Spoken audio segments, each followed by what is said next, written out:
Lockdown को लेकर PM Modi ने कर दिया बड़ा ऐलान, जिसे सुनकर रह गया पूरा देश हैरान। क्या सच में एक बार फिर से हो जाएगा पूरा देश घर में कैद?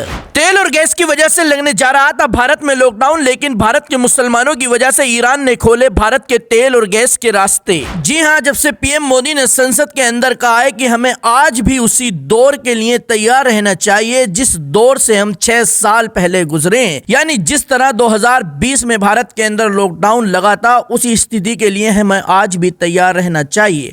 क्योंकि ईरान और इजराइल की लड़ाई इस कदर बढ़ गई है कि इसका इंपैक्ट इस वक्त पूरी तरह भारत पर पड़ रहा है।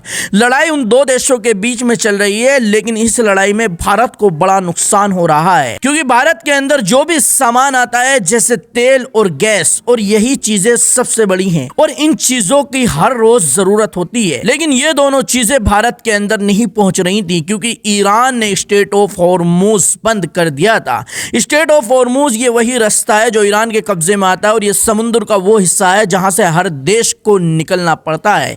यानी पानी के जहाज में जो भी सामान तेल या गैस आता है तो इसी रास्ते को निकल कर आता है और इस रास्ते की पकड़ सिर्फ और सिर्फ ईरान के सुप्रीम लीडर मुस्तफा खामेनी के पास है। तो ऐसे में पीएम मोदी का कहना था कि भारत के अंदर तेल और गैस नहीं आ रहा तो कुछ दिन के लिए लॉकडाउन लगाया जाएगा ताकि लोग अपने घरों में रहें और तेल और गैस को कंट्रोल किया जा सके। लेकिन अब सरकार की तरफ से साफ तौर पर कहा गया है कि भारत में लॉकडाउन लगाने की कोई योजना नहीं है, यानी भारत में अब लॉकडाउन नहीं लगेगा। पेट्रोलियम मंत्री हरदीप सिंह पुरी ने साफ कहा कि देश में तेल और गैस की सप्लाई पूरी तरह कंट्रोल में है और घबराने की कोई जरूरत नहीं। लेकिन अब सवाल यह है कि जो सरकार अब से 10 दिन पहले कह रही थी कि भारत में फिर से लॉकडाउन लगेगा, वो सरकार अब ये क्यों कह रही है कि भारत में अब कोई लॉकडाउन नहीं लगेगा?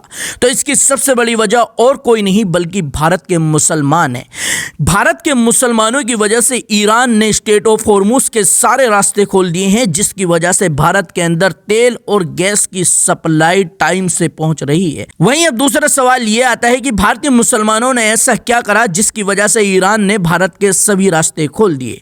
तो भारतीय मुसलमानों ने ईरान को जमकर सपोर्ट किया। कश्मीर जैसी जगहों से ईरान के लिए तकरीबन 700 करोड़ रुपए से भी ज्यादा मदद की गई। कश्मीर के लोगों ने अपने चांदी के बर्तन बेच दिए, अपने गहने बेच दिए, अपने घरों का सोना बेच दिया, किसी ने अपनी कार बेच दी तो किसी ने अपनी भेड़ बकरियां बेच दी। यानी ईरान के साथ आज भारत के मुसलमान इस तरह कंधे से कंधा मिलाकर खड़े हैं जिस तरह एक बाप अपने बेटे के साथ खड़ा होता है। ईरान के सुप्रीम लीडर मुस्तफा खामेनी ने खुद कहा है कि भारतीय मुसलमानों का हम एहसान कभी नहीं खोलेंगे। हमने पूरे देश के लिए स्ट्रेट ऑफ हॉर्मुज का हिस्सा बंद कर रखा है, लेकिन भारत के लिए ये हिस्सा खुला रहेगा। यानी जिस भी जहाज पर भारत का तिरंगा लगा होगा वो जहाज स्ट्रेट ऑफ हॉर्मुज के इलाके में नहीं रोका जाएगा। तो यही वजह है कि भारतीय मुसलमानों की वजह से भारत में कोई लॉकडाउन नहीं लगेगा और भारतीय मुसलमानों की वजह से ही भारत के अंदर तेल और गैस की सप्लाई टाइम से आ रही है। ब्यूरो रिपोर्ट, गदर टीवी।